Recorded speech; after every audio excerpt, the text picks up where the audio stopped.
दिवंगत ज्येष्ठ कामगार नेते श्याम म्हात्रे यांच्या 7व्या पुण्यस्मरण दिनानिमित्त महिलांसाठी मोफत आरोग्य तपासणी शिबिर तसेच कर्करोगविषयी जनजागृती व्याख्यान ठेवण्यात आले होते। यावेळी सर्व पक्षीय नेते मंडळी कार्यकर्ते यांनी वाहिली आदरांजली। यावेळी उपस्थित रायगड जिल्ह्याचे माजी काँग्रेस अध्यक्ष आरशी घरत, पनवेल तालुका जिल्हा महानगर अध्यक्ष सुदाम पाटील, पनवेल तालुका युवक काँग्रेस अध्यक्ष इम्रान म्हात्रे, माजी नगरसेविका निर्मला म्हात्रे, शशिकला सिंग आणि बहुसंख्य कार्यकर्ते तसेच कामगार उपस्थित होते। यावेळी रायगड जिल्हा कामगार नेत्या श्रुती म्हात्रे यांनी आपले मनोगत व्यक्त करत श्याम म्हात्रे साहेबांना भावपूर्ण श्रद्धांजली वाहिली।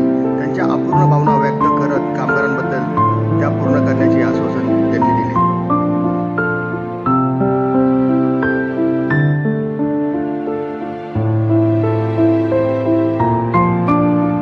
साहेबांना प्रथम भावपूर्ण आदरांजली।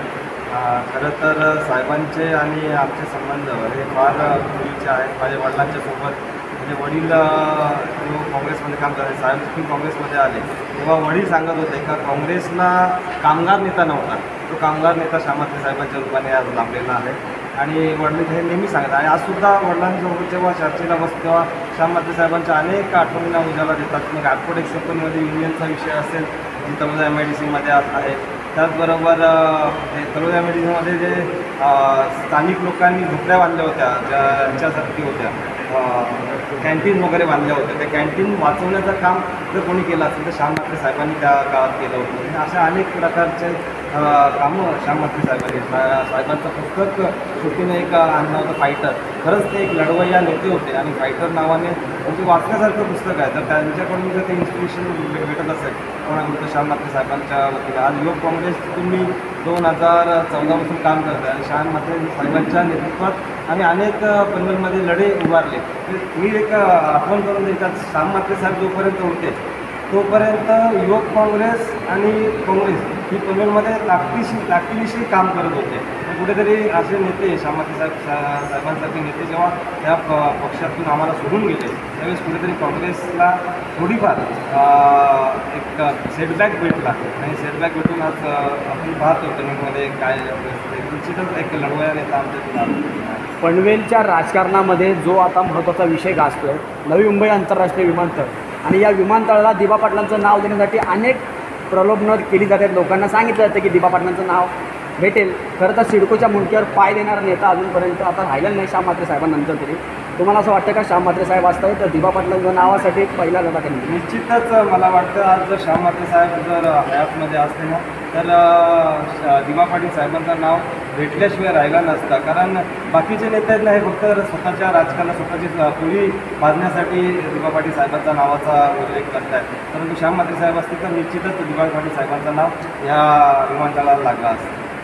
श्याम म्हात्रे साहेबांनी MIDCने जागा घेतलेली ज्या वापरात नाही त्या परत घेण्यासाठी लढा उभारला होता, त्याविषयी ते मागं पडलं असं वाटत नाही का लढा तो? हो निश्चित, नेता हरपला मग ते लढा मागे पडणारच निश्चितच। तळोजा MIDCमध्ये जेव्हा श्याम म्हात्रे साहेबांनी सुरुवात केली माझे वडील वारंवार त्यांच्यासोबत असायचे आणि वडिलांच्या सोबत श्याम म्हात्रे साहेब हे सर्वसामान्य जे तिथे स्थानिक शेतकरी होते शेतकऱ्यांच्या मागे उभे राहत होते। हा लढा निश्चितच मागे पडलेला आहे। ह्या लढ्याला नेतृत्व देण्यासाठी मी श्रुतीताईंना विनंती करेन की आपण उभारी घेऊन हा लढा पुन्हा एकदा प्रस्थापित करा। Okay, thank you. प्रयत्न करीत आहोत। यामागे कुठचाही वेगळा राजकीय हेतू नसून आम्ही हे स्वप्न पूर्ण केल्याखेरीज शांत बसणार नाही आहोत आणि हे स्वप्न गेल्या काही दिवसांमध्ये पूर्ण व्हावं आणि यासाठी कसोशीने गेले 7 वर्ष अविरत मेहनत BMTCच्या कामगारांसाठी घेतलेली आहे आणि तो प्रश्न 26 जिल्ह्यातल्या कामगारांसाठी आहे। असं नाही की आपल्या फक्त प्रकल्पग्रस्तांपुरता आहे। आणि दुसरं म्हणजे ज्या संकुलामध्ये हा कार्यक्रम होत आहे आज आपण बघतोय की मागावून येऊन बरेच सगळे शिक्षण संस्था फार मोठ्या पद्धतीत बाहेरची शिक्षण संस्था इथल्या सिडकोवालेसुद्धा बाहेरच्या संस्थांना मदत करतात आहे, परंतु प्रकल्पग्रस्तांसाठी आणि खऱ्या अर्थाने वंचित लोकांसाठी तळागाळातल्या मंडळींसाठी जी संस्था काम करते त्या संस्थेला एक मोठ्या भव्य स्वरूपात पाहण्याचं त्यांचं जे स्वप्न होतं ते येणाऱ्या काळामध्ये पूर्ण करण्याचं एक आव्हान स्वतःसमोर ठेवलेलं आहे। मॅडम PR निघाला आहे, मग अडचणी येण्याचं कारण काय? GR निघालेला आहे, परंतु मी आत्ताच माझ्या भाषणात सांगितलं आंधळा मागतो एक डोळा देव देतो 2 डोळे। सिडकोने किंवा काही समाजकंटकांनी अशा पद्धतीत त्याच्यामध्ये तेढ निर्माण केलेली आहे की 2 गोष्टी कामगारांमध्ये दिलेल्या आहेत। कदाचित एखादी गोष्टीची मान्यता मिळाली असती जी मागणी पूर्वीचा जो PR आहे तोच अंमलबजावणीत आला असता तर कदाचित इतक्याला त्या विषयाला पूर्ण विराम मिळाला असता. परंतु पुन्हा एकदा सिडकोने 2 BR काढल्यामुळे कामगारांमध्ये सध्या संभ्रमावस्था आहे. येणाऱ्या महिनाभरामध्ये पुन्हा एकदा संपूर्ण कामगारांची बैठक बोलावून त्यामध्ये योग्य तो संघटनेच्या माध्यमातून निर्णय आम्ही शासनापुढे घेऊन जाणार आहोत आणि तिथे कुठेतरी पूर्णविराम मिळेल. आणि म्हणूनच मी या ठिकाणी सांगितलं की माझ्यासाठी हा लढा म्हात्रे साहेबांना आदरांजली देण्यासाठी आहे, श्रेयवादाचा नसून.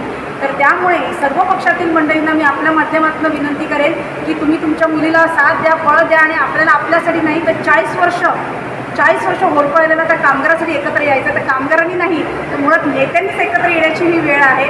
म्हात्रे साहेबांना मी आपल्या माध्यमातून एकच अभिवादन आणि एक आदरांजली सगळ्यांच्या माध्यमातून मिळेल जेव्हा BMTC कामगार हा सर्व बाजूने सुदृढ आणि सक्षम होईल, कारण का त्यांच्या वारसांना देखील हा लाभ मिळणार आहे. आणि जवळजवळ 1800 कुटुंब 40 वर्षानंतर महाराष्ट्रात हा मोठा लढा यशस्वी होण्यामागे सर्वांनाच त्या ठिकाणी आपल्याला त्याचं श्रेय सर्वांनाच मिळणार आहे. परंतु त्याचं सगळ्यांनी योगदान द्यावं एवढंच मी बोलते. थँक्यू.